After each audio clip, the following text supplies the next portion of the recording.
Magandang araw guys. Welcome for another episode of the Morris Farms channel. Ngayon ay titingnan natin kung ano na yung development ng ating Miyazaki Mango. Ang Miyazaki Mango ay variety ng mango na nag-originate sa Japan. Itong Miyazaki Mango namin ay kasing tangkad ko lang guys. Ayan. Pero nagbubunga na siya ngayon. Last year nagbunga na rin siya. Pero isa lang yung nagtuloy. Nag-harvest din talaga ako ng bunga niya last year, kaya lang isa. Pero this time, sa pagkakataon na ito, marami siyang mga bungang maliliit. Ayan o. Ang Miyazaki Mango ay considered one of the priciest mango in the world. Isa ito sa pinakamahal na mangga. Kung unblemished ang Miyazaki Mango sa Japan, $1,000 ang halaga nito.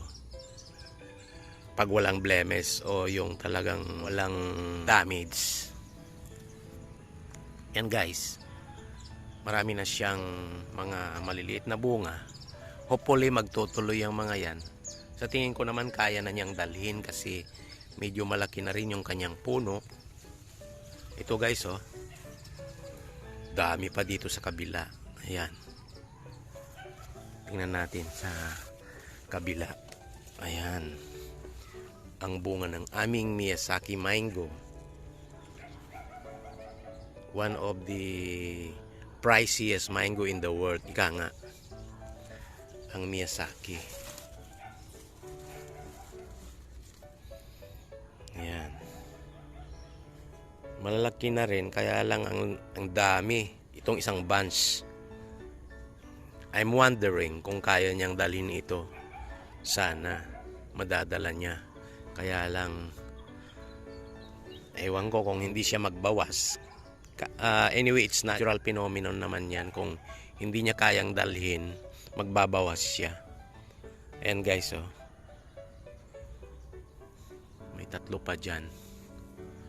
Meron pa dito guys. Ito nakatago. Ayan. So napakadami guys ang bunga ng aming Miyazaki Mango this time. 90 days din ang pagkahinog ng mga mangga. So in another 2 months may hinog na itong mga ito guys. Anyway, I will try to update you on this later on kung ano nang magiging development itong mangga namin. Alam ko na ang lasa ng manggang Miyazaki guys. Gaya ng nabanggit ko, nakapitas na ako last year ng isang bunga nito kasi isa lang yung nagtuloy. So napahinog ko siya guys, hinog sa puno. Natikman ko na siya talaga. Napakasarap niya guys. Ang masasabi ko, talagang napaka-creamy niya at saka delicious. So yun ang description ko sa prutas ng Miyazaki Mango. Creamy and delicious. Talagang napakasarap siya. So justified na siya ang considered na pinakamahal na mangga sa buong mundo. Kasi masarap siya and creamy and delicious. Hanggang dito na lang muna itong vlog natin guys. Sa ating mga new viewers, welcome to the Morris Farms channel. Please consider subscribing to our channel. Marami pa tayong ipopost na mga videos na patungkol dito sa pag-aalaga natin ng mga ubas at saka dwarf mangoes dito sa farm. At iba pang mga activities, iba pang projects. Sa ating mga subscribers, thank you for continually supporting my channel. Kayo ang aking inspirasyon sa paggawa ng ating mga vlogs. Thank you for watching. Have a nice day to everyone. See you.